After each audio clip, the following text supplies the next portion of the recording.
Hello, everybody. Hey. Cackle. Good Um, morning. I'm super excited. So today, by the way, this is Entry Point's weekly interview series, which we highlight small businesses and startups and people having an impact on our community. And today we have Aaron Gillum on, and he is pretty much the king of venture capital in Indiana. He's the senior vice president at 50 South Capital, although now you have to change your title. So Aaron, he's the senior vice president at 50 South Capital. He's responsible for fundraising, meeting with new potential venture capital firms to invest in, works closely with their portfolio of venture capital firms. He also runs the Venture Club of Indiana, and which is like a great trade association in Indiana for all the venture capital firms. And he's spent his career in the Midwest and in New York area. And so like, I feel like I just am very excited to pick your brain about all the things. Thank you very much for having me. I love this. Yay. So we're going to be talking loosely. The topic for today is growing the entrepreneurial ecosystem in Indiana and across the Midwest. And if anybody has like questions or whatever, you can put them in the comments on Facebook or Twitter, and then we'll see them and we can kind of like address them as we go along. So yay. Okay. Give me like a little bit of background on you, how you got to 50 South Capital. And I keep wanting to say 51st Capital. I'm like, why? That's a terrible name. I don't know. Yeah, it's 50 South, 50. Sure. Well, like you, I actually was born and raised in the state of Michigan. Went to University of Michigan for undergrad. My first job out of college, they thought I knew how to code, so they thought it would be cool to go and work for a tech startup, which back in 2000 meant, you get to work with some of the most interesting people out there who were adventurous and, wanting to move their businesses online. So worked with a tech startup in Southfield, right outside of Detroit called Covicent, which grew to a good sized company. And believe it or not, it's still around today. Yeah, looks a little different today, but still 20 years and still running. After Covicent, I moved to Chicago to go to business school, got my MBA, and then, did a few years of consulting, tech strategy work, as well as some turnaround and restructuring work, which was, always a good time, but moving around from company to company in the Midwest and helping management teams get their companies back into profitability. So learned a lot there. And that was my real big foray into private equity and, what that really means in terms of, what ownership and, really making big decisions for a company really means. I started to dabble in, angel investing, thought I was good, thought I would give my own hand and try my own venture fund, launched a venture fund in Chicago called Caris Investment Partners. Yeah. Focused on seed stage investments in the Midwest. Had a great time, built a great network doing that. And then just over 3 years ago, joined 50 South Capital, which, like you mentioned, it's an institutional firm, subsidiary of Northern Trust Bank. Really, you can think of us as like an alternative investment group that focuses on private equity, buyout firms, private credit, venture capital as well. Live in Indianapolis now, have a great wife, great daughter, and, really excited about everything in the Midwest that's been going on the last decade. Have been fortunate enough to really see it, grow. I'll say exceedingly grow over the last few years, especially. Yeah. And you guys are a fund of funds, right? So you have a fund that you invest in different venture capital firms that then invest in companies. So do you make any direct investments into companies? Not as focused on making investments in companies, more focused on making investments in the funds themselves. So yeah, a traditional fund of funds. Yeah. And then is it like a state related fund of funds, or is it like, so I know background for people who are like, a fund of funds, what? So a lot of different states across, maybe not a lot, but like a few different states across the country, the state economic development organization will kind of say like, yeah, we want to make an investment in high-tech entrepreneurship. Like, what is the best way to do that? And one of the strategies that people do is investing in a fund of funds, because you guys are like the experts in determining what venture capitalists are the best at picking what tech companies to invest in. So I feel like it's kind of a good, like, you know, the state not picking winners and losers, and like instead like deciding, like having you guys, the real experts, do that kind of thing. So are you guys tied to the state at all, like or not? Yeah, it's kind of so you're right. Several states have fund of funds programs. Actually, Michigan was one of the first states to launch one about 21 years ago. But yes, we work closely with the state of Illinois and the state of Indiana, you know, with their fund of funds programs, you know, really to spur the entrepreneurial ecosystem in both those states, and back the venture capitalists that are investing in companies in those respective states as well. Okay. And then it's Indiana and Illinois is where you guys do most of your investing. Okay. Is it like sorry, now I'm like getting really down the rabbit hole. It's actually like you and me are just talking, and the people who are watching are just like, huh? So like when, do you guys, when you're investing in firms, do you try to invest in firms that are located in that region, or just have their focus is investing in companies in that region? Yeah, the latter is important, but you definitely, you know, it goes along with that, right? You need boots on the ground. So I'd say our portfolio is a good mix of firms that are based in Indiana, as well as firms that have a track record of investing in companies in the state. We created the investment mandate. You know, really, I think there's a lot of people ask me, like, is there a playbook that you follow? And, you know, in general, what you're trying to do is put together the best strategy for the ecosystem. And so when it comes to that, you know, you take a look at what investors are investing in the state, which companies are the fast growing companies in the state. Every state's a little bit different too, in terms of like what sectors are the strongest. You know, in Michigan, you know, you've got a heavy industrial tech or manufacturing tech from the auto industry. In Indiana, we have a really vibrant ag tech ecosystem, as well as I'll say marketing software ecosystem. So, you know, looking for firms that I think can relate to founders in those areas, and that would be good partners, you know, for the state. So, really trying to put together, you know, the best recipe book for for the state in that regard. Yeah, and then I guess talk a little bit more about like the landscape of Indiana, because so it's like you've got those two main industries. Like, how we'll speak a little bit to like the angel community and the venture community and the tech community, and how things are kind of coming together, like to build the ecosystem. Like, yeah, and I'll give some background too, because, you know, like I said, I've had the pleasure of you know, growing up in Michigan and living in Chicago for quite a bit, and living in Ohio and Wisconsin and even Kentucky. So having seen all the states, the neighboring states, and what they're doing too, you know, when you're in Illinois, you know, a lot of the venture ecosystem is in and out of Chicago. You know, for better or worse, the majority of the entrepreneurs, the investors, you know, are pretty centrally located in the Chicago area. There's some exceptions to that, of course. You know, there's a few firms in Central Illinois and so forth. But in Indiana, I think what the key differentiator is you have a central ecosystem here in Indianapolis, but you also have pretty strong startup ecosystems located in all four corners of the state. And I think a lot of that is based on, you know, just if you look at where the industries are, if you look at where the universities are, between Notre Dame in South Bend, Purdue University in West Lafayette, Indiana University in Bloomington, you know, they each have their own place, and they each have a great startup landscape coming off those campuses. And if you even look even further out, you've got cities like Fort Wayne, Indiana, in Northeast Indiana, cities like Evansville, which is in Southwest Indiana.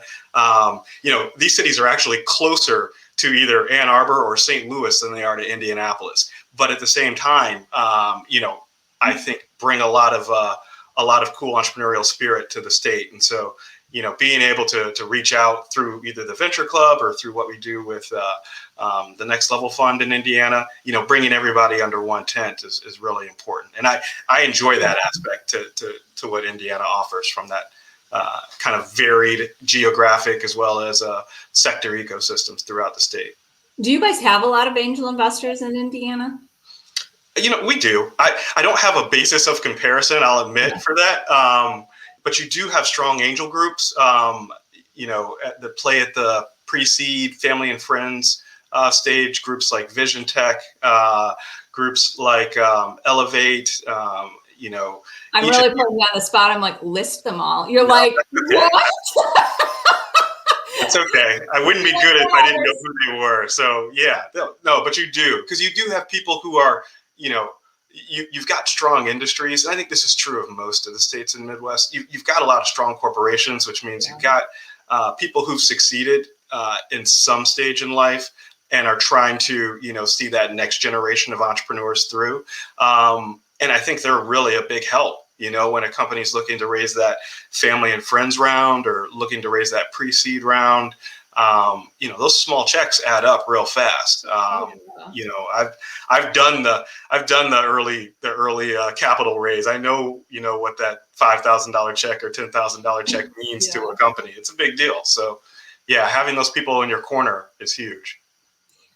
Where do you guys kind of struggle with along like the capital continuum? Like, is there like a place? Because I know like in Michigan, there's, like certain, it was really easy to get this check, but then like the next round, it was just like, where is everybody? And then like getting through that round has been like kind of the hardest. Do you see like any major challenges that you guys have in Indiana? Yeah, I mean, let's just be honest, raising capital at any stage for a founder is difficult, right? Mm-hmm. Like if it was easy, then we would probably all be doing it, and that would be a great glorified job. But at the same time, I would say where you see a lack of capital is definitely going to be at I'll call it the true Series A, Series B stage. So this is when a company is probably going out there looking for that, $10 to $20 million round, a significant check that's really going to get that company the growth that it needs over the next, 12 to 18 months. Yeah. And you just don't have those kind of venture capital firms in Indiana, let alone in the Midwest. In the Midwest, yeah. I feel like that totally is like a Midwest problem. And then you end up with like firms from, San Francisco coming in and they're like, oh, sure, you want, $5 million? Here you go. And then like all of a sudden it's like, wait, where did that company go? Oh, right. Yeah. They just moved to San Francisco. Yeah. Yeah. I mean, I don't look at it as a bad thing. And I think, having been a founder before and having been a VC before, and then sitting on this side of the table, I'm always happy when I see startups raise capital, regardless of how or who they raise it from, because that means that you've been able to convince somebody that you've got something special and they want to back you. At the same time, would I love to see a firm in Indianapolis writing those growth checks? Yes, I very much would. But I also know there's a continuum too of as investors in the Midwest, become more savvy, get more experience, go from fund 1 to 2 to 3 and so forth. They'll be able to start writing those bigger checks.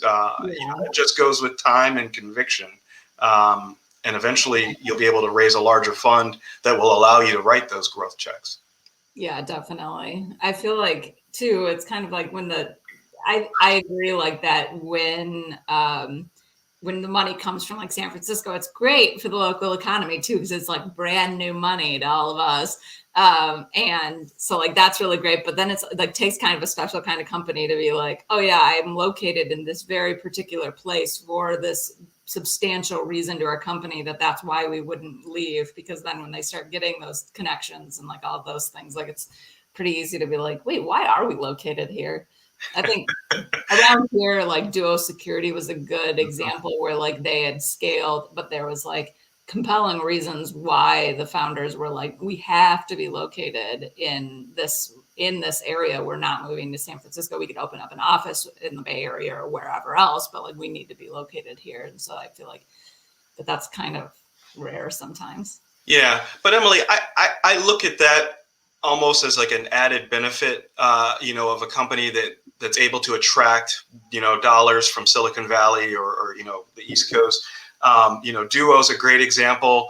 They had a significant exit a couple of years ago, and what you're starting to see are people from that founding team or people who were a part of that exit are now going out and starting their own companies, or they're becoming angel investors in startup companies, and they're doing it most likely in Ann Arbor, right? So the net benefit, the net impact for that ecosystem is huge. And so having unicorns or having, companies that can grow to a certain size and have an exit like that, it's immeasurable, the impact on the startup community. Yeah, exactly. Yeah. And I think that's how you get that experience level that you were talking about earlier with like the investors and things like a lot of investors that, scaled a company successfully, exited that company, and then are like, like other people I've worked with along the way are starting companies. I'll get, invest some amounts of money in their company and stuff. And I think like that just really like, there's so many things. I was like, more please. Yeah. Well, I mean, and it's true in the sense that I've given this example to some people before, growing up in Detroit area, right? I've worked with the OEMs, Chrysler. My dad worked at General Motors for 20 something years. Both my grandparents, did stints at Ford Motor Company. And so having that kind of generational, like we know the automotive industry in some way, shape or form. Yeah. You go out to San Francisco, it's an interesting conversation. You can sit in a Starbucks or whatever, and you'll be sitting next to somebody whose parents may have also been venture capitalists. Yeah. Their grandparents may have also been angel investors or before there was a venture capitalist, right? Venture capitalist grandparent? What was that? You see that kind of generational understanding, right? Like you know what to look for in terms of a growth company and how to identify it and how to scale it up in your portfolio. And so bringing that kind of skill set to the Midwest where, most investors are probably on average, maybe 5 to 10 years. You've got a few that may have 15, 20 years experience, but you still don't have any with probably more than that under their belt. And so, building up that kind of experience takes time, but I think we're able to leverage companies like Duo or an Exact Target that get backing from a Silicon Valley firm. They learn everything they can from those investors in the Valley, but then they bring it back home. And you've just cut probably 10, 20 years of learning off the curve there, because now you've seen what it takes to scale a company up. So that part's exciting. And that's the part I think we want to see more of. Yeah. So how do you go about like sourcing, private equity or venture firms to invest in? Like you're looking for a track record of them investing in the region, but you also want the experience level there and kind of like the good mix of things. Do you guys tend to invest mostly in firms that just have the track record locally, or mostly in firms that are located? I can't give you the secret sauce, but you're looking for just who's going to be the best partners, for companies in the state. We're building a portfolio, and we're looking for firms, that can play a part at each stage of a company's life cycle. So you want so many firms that may be focused on seed investments, so many that are focused on Series A, Series B, those growth equity checks or something like that. You want firms that play in different sectors of the ecosystem. So some firms are just focused on software. Some firms are focused more on hardware. Other firms might be focused on life science and therapeutics. Some firms are focused on agriculture and bioscience. So each firm kind of has its own specialty, and each firm then has its own part in our portfolio as well. So there's not like a one size fits all by any means. We're putting together what we think is the best portfolio of firms and the best partners for us in the state. you guys have a very broad investment focus. It sounds like between like you're really trying to like kind of the whole capital continuum and like sectors and all of that. Like it's like that's pretty broad for a fund of funds, isn't it? Or not really? I don't know. I won't claim to know all of them out there, but I mean, those that are more focused on, at the state level or at a regional level, I think as long as you have an understanding of, what that area or what that region is strongest at, where the gaps may exist, and maybe other areas where you can leverage the current infrastructure. I mentioned the universities here. We've got 3 research institutions in Indiana. You've got huge corporations here from Eli Lilly to Cummins Corporation. You want to be able to leverage, the whole ecosystem to make things work.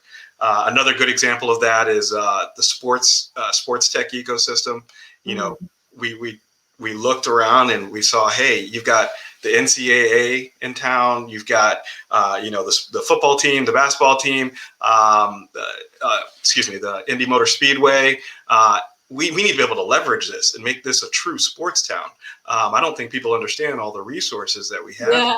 So that's what we do. That's awesome. I like that. I mean, like, it's great to have like kind of subject matter experts doing that rather than it being some like, thing that happens behind the political veil where you're like, what goes on with the government is what I ask every day. I'm like, what goes on up there? So how do you feel like, I mean, I think you're kind of like an ecosystem builder expert. Like, how do you feel like cities can proactively build a more vibrant ecosystem that can really attract and support entrepreneurs? Being an entrepreneur is just all about kind of doing for yourself, right? You're building something to address a problem that you feel was not being met out there. So I always feel like at the end of the day, stay out of the entrepreneur's way is the best way to help them. At the same time, if you want to help, kind of go back to the last comment about, where can you be additive, right? So, having groups, having companies in town that really want to help the entrepreneurs, maybe there's a way that they can offer, any type of mentorship or offer, grant dollars to get ideas funded. If they want to go further, I tell a lot of people when I started as an entrepreneur, I honestly didn't know what I didn't know. And that sounds stupid and silly in a way, right? But think about somebody who's been, who started a company, scaled it up to 300 employees and then sold it. There's a lot of expertise in that head that I would love to tap, as an entrepreneur that I just don't realize I didn't even think about.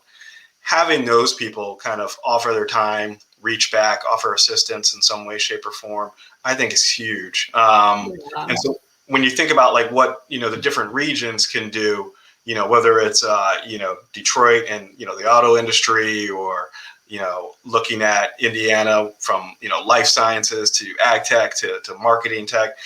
Chicago's got a great, food and, logistics, software and everything in between. Just look at where your strong points are and just kind of build from there. I would never say to do too much. I think it's great if you want to offer stuff like tax incentives and things like that. But as a startup, I mean, that's probably the last thing you're thinking about is how I'm going to get through my taxes. It's something that I want to definitely have available to me, a year or two from now. But just focus more on how do I, set things up initially, and how can we lower the barriers of entry for, a founder who really has a good idea or wants to attack a problem, but just needs help opening the door. That's it. Yeah, definitely. I think, reducing barriers to entry and like kind of like assessing what the obstacles are and like making those things easier so that they can just do what they do. Yeah. I will say, one place, because you asked, and I think this is actually happening, and I think this is a trend that was sped up by the COVID-19 pandemic. You're seeing a lot of companies leave San Francisco or leave New York. Now, this trend was happening years ago, but it's being sped up, I think, by the fact that now it's remote everything, work from anywhere you want.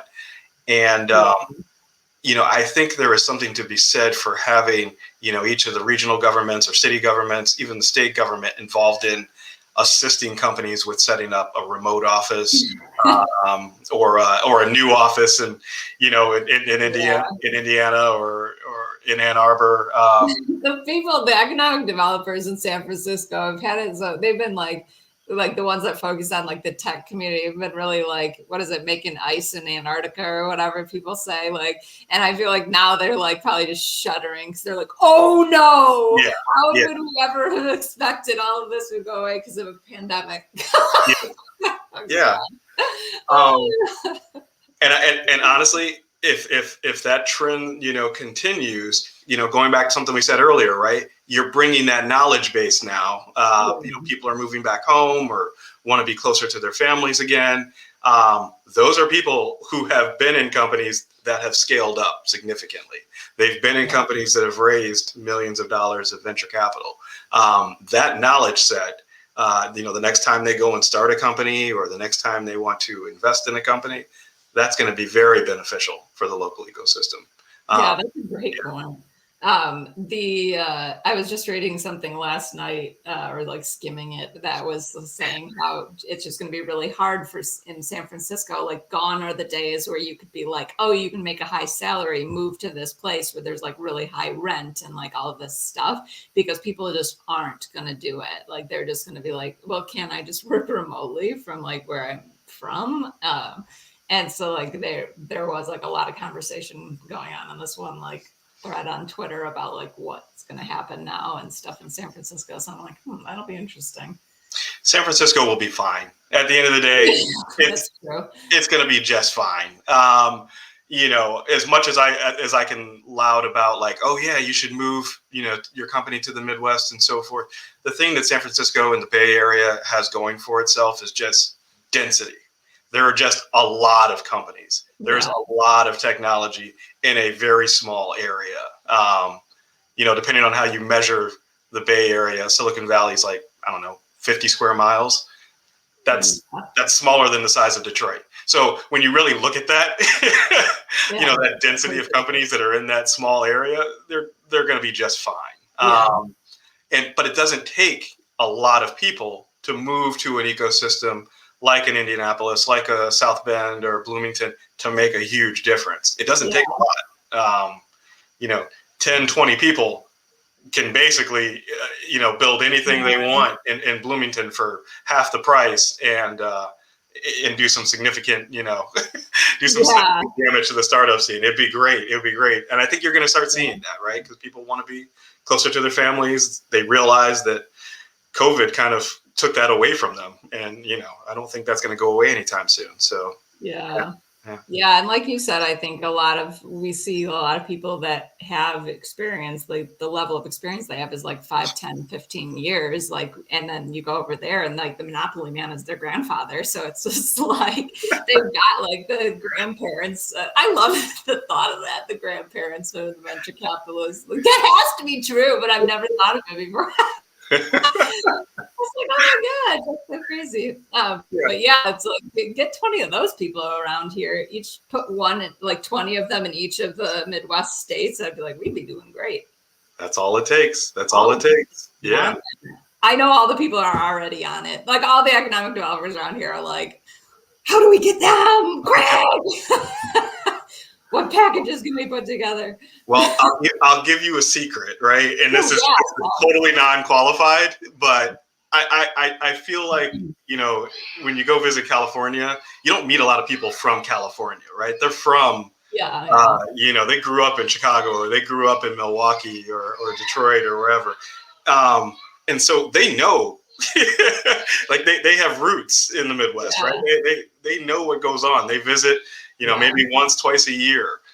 Getting them during that visit is essential. That is key. I joke with some people. I take a lot of meetings over the Christmas holiday or such, because people are home and they're visiting. Yeah, that is a great point. They don't know what's been going on in Indiana since they graduated, from high school or from college. They don't know.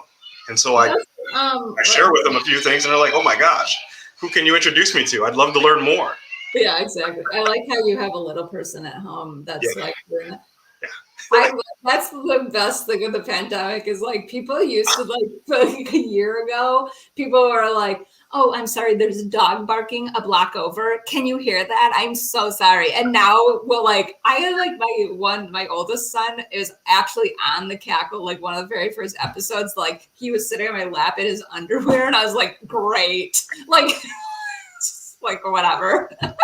Hashtag pandemic life. You know, if that's the worst thing that happens to you over the last year, you're exactly. You're just fine.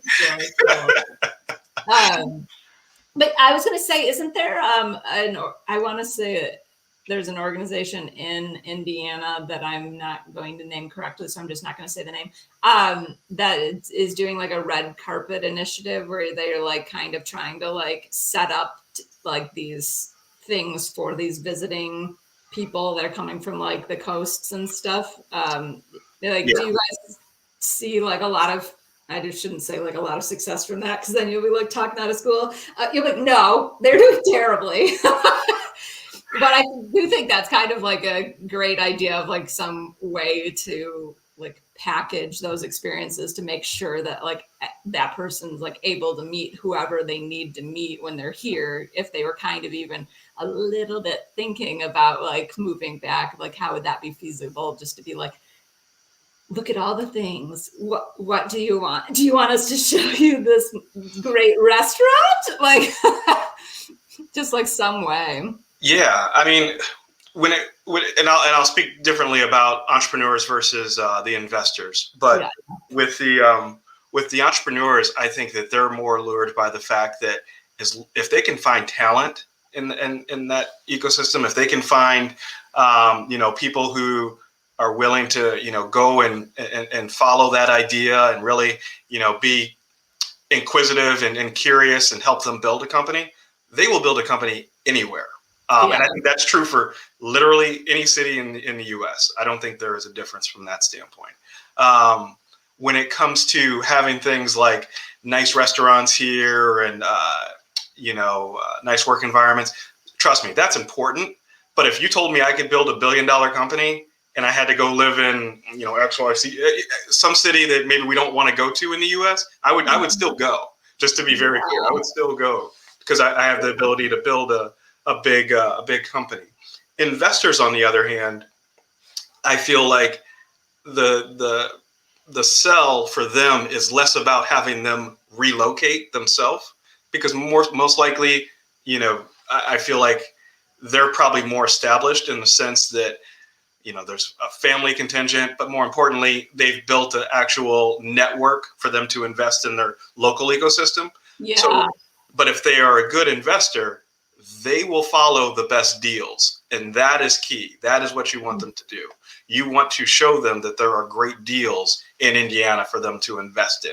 You want them to see that there's a lot of support from the universities, from the Economic Development Corporation here, from the other community partners around the city, around the state, that they can actually, if they invest in a company here, there's a lot of people who are looking out for the well-being of that company. And I think that's really, really key. And then from a personal standpoint, going back to a lot of these investors probably grew up in the Midwest anyways. Mm-hmm. And finding, an investor who's going to go to an IU basketball game, or they're going to be in town to go to a Notre Dame football game, that's when you want to get them. You want to get their attention because they're there for something else, and you can kind of talk them into, hey, before the game starts, would love to show you around the Innovation Center in South Bend. Would love to walk you around the Research Park in West Lafayette. And they would say, oh my gosh, yeah, this is interesting. I'd love to learn more about this. And especially talk to some of the founders the next time I'm in town for a football game or a basketball game or any other alumni event. Yeah. We should also just start telling like their parents, hey, we're trying to get your child to move back to this area. We'd really like some support in that. Yeah. My mom would be all over me. She'd be just like, absolutely not, or you're going back to wherever you moved to. No shame. I track where, VCs and their kids go to college. If I see that they've got a kid going to IU or they've got a kid going to Notre Dame, I'll say I at least know you're going to be in town a couple times a year. Yeah, So that's true. That's really good. Let's talk the next time you're here. So like, how do you, I know I like how I sent you questions ahead of time and I've asked you probably exactly one of those questions. Whatever. So how do you think, I'll actually ask one of these questions now. How do you think the entrepreneurial ecosystem is evolving in the Midwest or in Indiana? Like, is there any growth you're seeing or anticipating this year because of a lot of the issues that we've seen come to a head in 2020, where between the pandemic and politics and racial injustice and all of that? Like, do you feel like there's like a lot of evolution happening because of that, or what's your... Yeah, I mean, let's just be honest, right? The last 12 months, there's been a lot going on. Like that's an understatement. Full stop. There's been a lot going on, and this impacts the startup community just the same as it impacts everyone else in some way, shape, or form. And so, you've had a lot of companies who've gone to remote working only, work from home policies. You've had a lot of companies over the last few months. They may have had a policy in place for, promoting diversity, but now they're very much focused on it and, trying to figure out what else can we do, to really show that we're a partner with, diverse founders, diverse entrepreneurs and staff and so forth. But at the same time, just in terms of just the overarching evolution of the kind of startup community, and I think I appreciate this last part, because I've seen this over the last decade or so. You're seeing people just take bigger risks, and that might sound like a small thing, like it's not a big deal, but when you really think about what it takes to grow a company like an Exact Target here, or like a Duo Security in Ann Arbor, like you need somebody who is in it for the long term, and you need somebody that understands that in order to raise 100 million in venture and to grow a company from 2 or 3 staff to 300 in staff in just a few years, that takes a lot of risk. It just does. I mean, if any founders are listening, they know that making payroll on Friday is not easy. I'm listening. Hell. But you're seeing founders come up with great ideas and just taking bigger risks, and I love that. And the more they do that, and the more they push themselves, and the more they push investors to push themselves, you're going to see those everything from seeing bigger companies, better companies, more mobile, more investable companies coming out of the Midwest. And so that's what I really think I look forward to, and I see that. I feel like I have a front row seat, to what's going on in Indiana. So it's good. It's really good. Yeah, definitely. That's why I always like talking to like the fund of funds when I'm trying to like understand the ecosystem, because you guys have like this whole like, this is everything that's happening. Like you talk to the Centrifuge, or you talk to Renaissance, and you're just like, so like what all is going on? And they're like, oh, let me tell you what. We can connect all the dots. Exactly. I love that. And then I also love that you are leading the trade association for venture capital in Indiana. So the Indiana Venture Club, which I always like mess up the name of. The Venture Club of Indiana. Club of C. It's okay. It's all right. Been around for about 25 years, so we'll get it. Don't worry. It's all right. You're like, it's only been around forever. And so I think that's like a really great like a viewpoint of like somebody who works at a fund of funds who's then like kind of working to connect the whole community is like a great standpoint. It would be good to kind of touch on, I know like we're like super over time, what things when people are coming to Indiana. So like I think everyone in the Midwest will start to this summer zoom around a little bit more to other ecosystems and stuff. So like what would you say like would be for people that are maybe not as familiar with the Indiana ecosystem, like what events should they go to that might be coming up in the next year, or like how should they get connected? Yeah, I mean, there's probably too many to name, but for on the investor side, I tend to tell people, look, you've got three great university venture seed funds, that you should definitely network with. Several of the universities have great entrepreneurial programs and are always launching startups off their campus. So if you're looking more on the early stage, I'll definitely put you in touch with those people. I think that you've got solid seed and Series A firms in the state, from High Alpha to Alos Ventures, Hyde Park Venture Partners, M25. These are firms that have been around now. They're all on their Fund 3 or more, and they really understand how venture works, especially in the Midwest.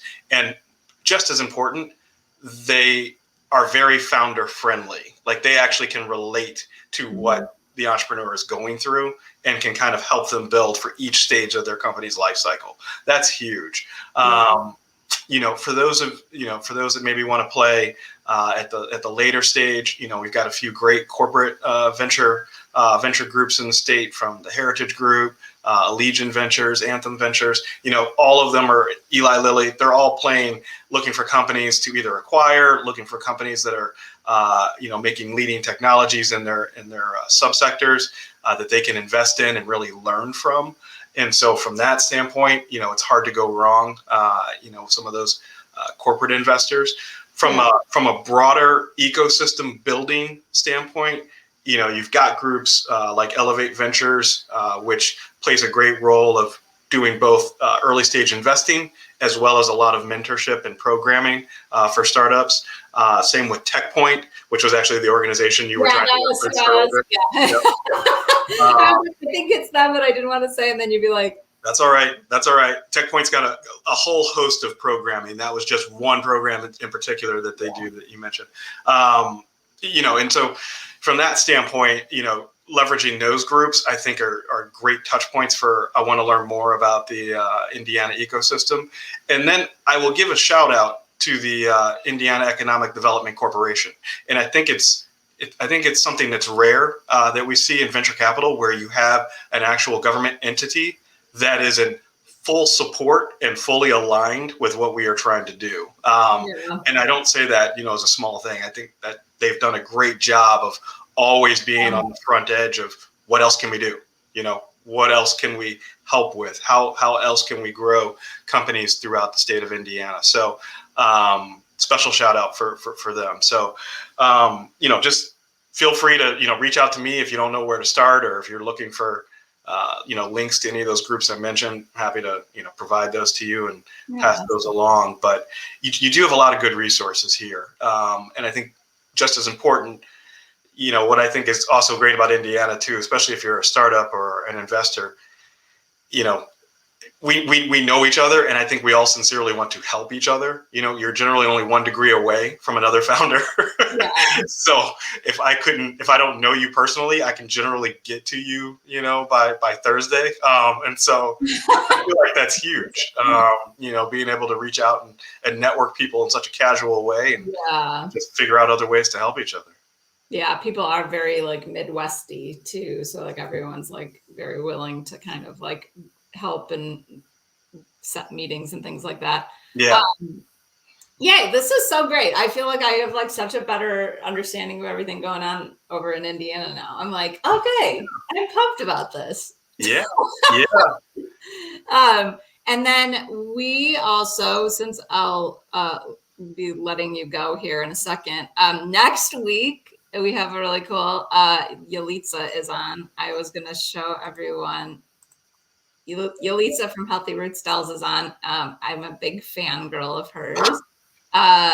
She's started her company in the last couple of years and has like been growing it. Like this last probably like 12 months, she's just been like all over the place. So she'll be like fresh off the Today Show, fresh off of like every toy award in the history of the planet. And then is going to be like talking. And so I'm going to be picking her brain about all the things too. So I'm super excited about that. See, that's exciting. See, it's more fun to talk about toys than it is to talk about, venture investing in my mind. But I like it all though. It's like all entrepreneurship. Like I'm like an entrepreneurship fangirl. Started a whole company around fangirling entrepreneurship. Actually, there you go. There you go. How old's your daughter? She just turned 3.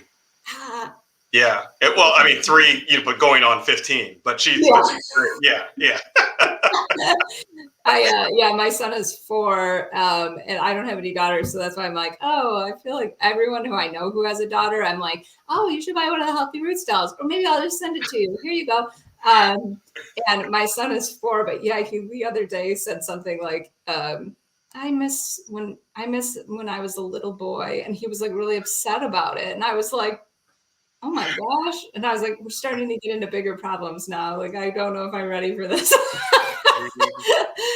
Life is perfect when you were 3, right? I mean, 4 is tough. 4 is tough. I know. He's just like, I miss being a baby. And I was like, oh no. And he was actually like really sad about it. So I was like, oh Lord, but okay. Tell him to call me when he pays taxes. Then we'll talk again. Yeah, exactly. You're like, you got nothing to worry about. Go watch Paw Patrol. Seriously. Well, thank you so much for joining. And I, love talking to you always. So, it was great. Thank you for having me. I appreciate it. This is great. Anytime. I'd love to do this again. Awesome. Thanks. I will talk to you soon. All right. Take care. Thank you.